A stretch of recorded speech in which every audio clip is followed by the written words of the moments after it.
In the wild, loud, and sometimes dangerous world of rock and roll, managers are the ones behind the scenes making deals, planning tours, and keeping everything together. Some managers are helpful and kind, others, well, they play hardball. And then there's Sharon Osbourne. She's not just any manager. She's one of the most powerful, controversial, and feared people the music industry has ever seen. Sharon Osbourne has been called many things. Some people say she's a genius, a trailblazer, and a business mastermind.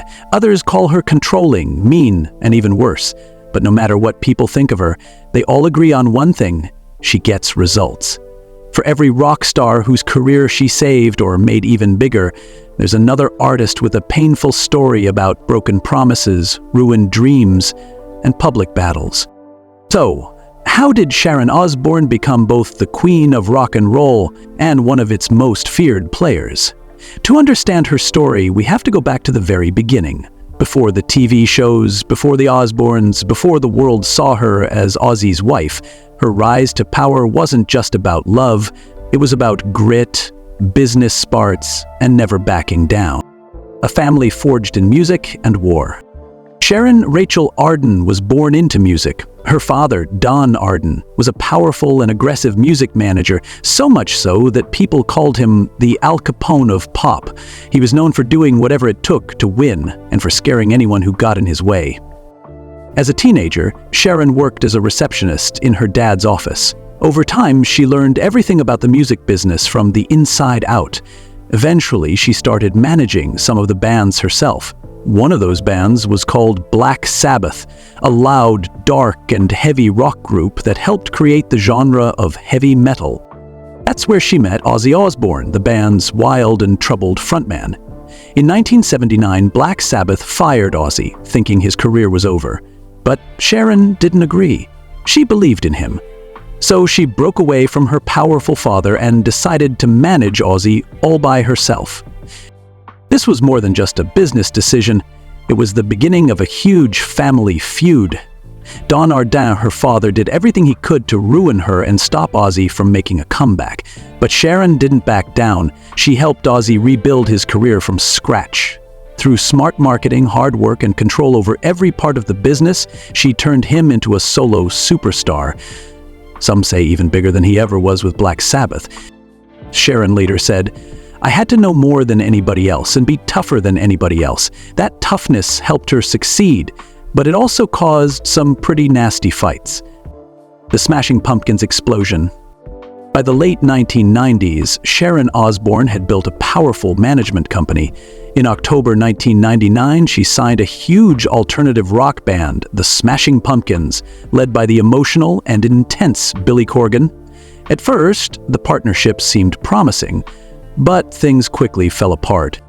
Within just 4 months, the deal was over. Sharon didn't just walk away quietly. She issued a press release saying she had to quit for medical reasons and added that Billy Corgan was making her sick. Ouch. So what went wrong? Well, Sharon and Billy clashed constantly. She called him rude and cold. He ignored her, gave her the silent treatment, and, in her words, acted like a 6-foot baldy in a dress. The band ended up suing her to get back their money. Even years later, the feud wasn't over. In 2002, Sharon's daughter Kelly insulted Corgan from a festival stage.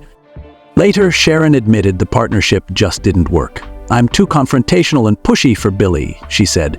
Still, she respected his talent and even invited him to perform at Black Sabbath's final show, Insane Clown Posse versus Sharon the Howard Stern feud.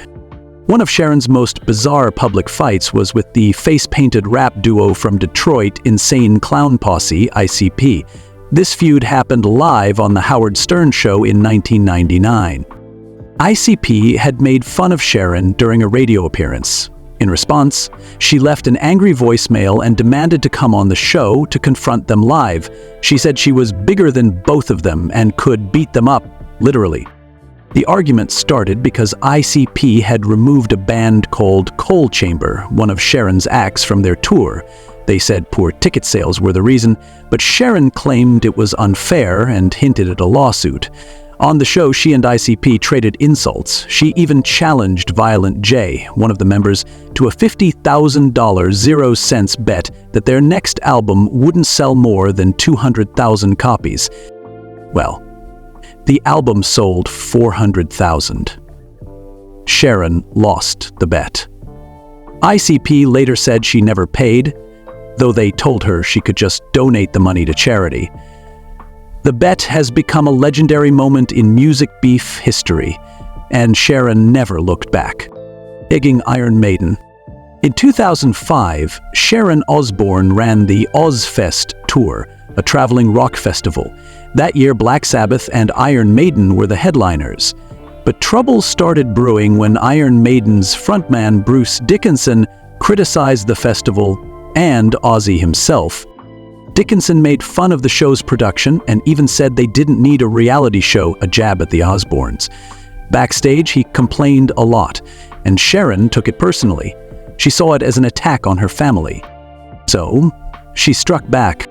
At the final Ozfest show in California, fans heard Ozzy, Ozzy, Ozzy chants over the loudspeakers before Iron Maiden even started.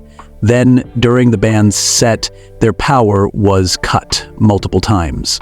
They were also hit with eggs, bottle caps, and even lighters thrown by audience members. Someone even ran on stage wearing an American flag shirt that said, "Don't mess with Ozzy."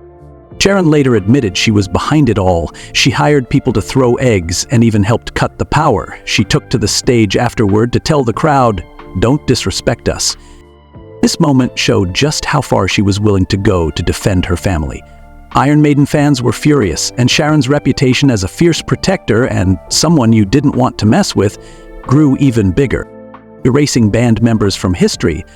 One of Sharon's most ruthless moves was erasing two important musicians from Ozzy's past, bassist Bob Daisley and drummer Lee Kerslake.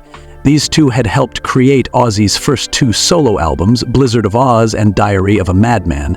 Daisley even co-wrote songs like Crazy Train. But Sharon claimed that the band was never really a band, it was just Ozzy, a solo artist. She fired both men before the second album was released and removed their names from the credits. Years later, when the albums were re-released in 2002, Sharon went even further. She had their parts re-recorded by new musicians. Fans were outraged. This wasn't just business. It felt personal. After all, their performances were part of music history. The backlash got so bad that the original versions were finally restored in 2011.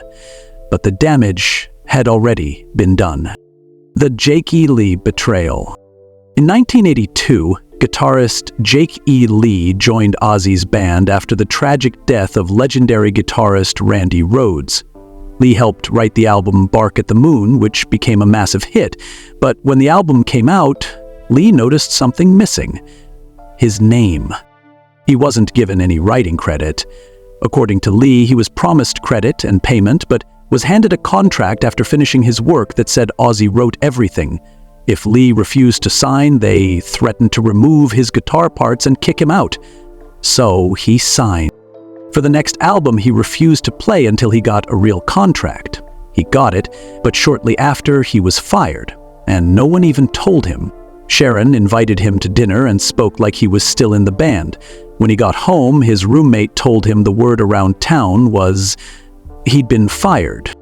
He called Sharon, and she confirmed it. Years later, when Ozzy's band needed a new guitarist, Lee said he'd come back if he got credit for his past work. Sharon said she'd call him. She never did. So, what does it all mean?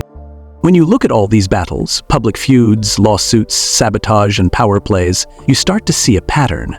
Sharon Osbourne believes in total control. If you're with her, she'll fight for you like a warrior. But if you cross her, she'll stop at nothing to win. She didn't just survive in the male-dominated music world, she dominated it. She kicked down the door, sat at the head of the table, and dared anyone to challenge her. She created Ozfest, managed huge acts like Motorhead and Smashing Pumpkins, and turned Ozzy into a global brand. But it all came at a cost. There's a long line of artists who feel used, erased, or betrayed.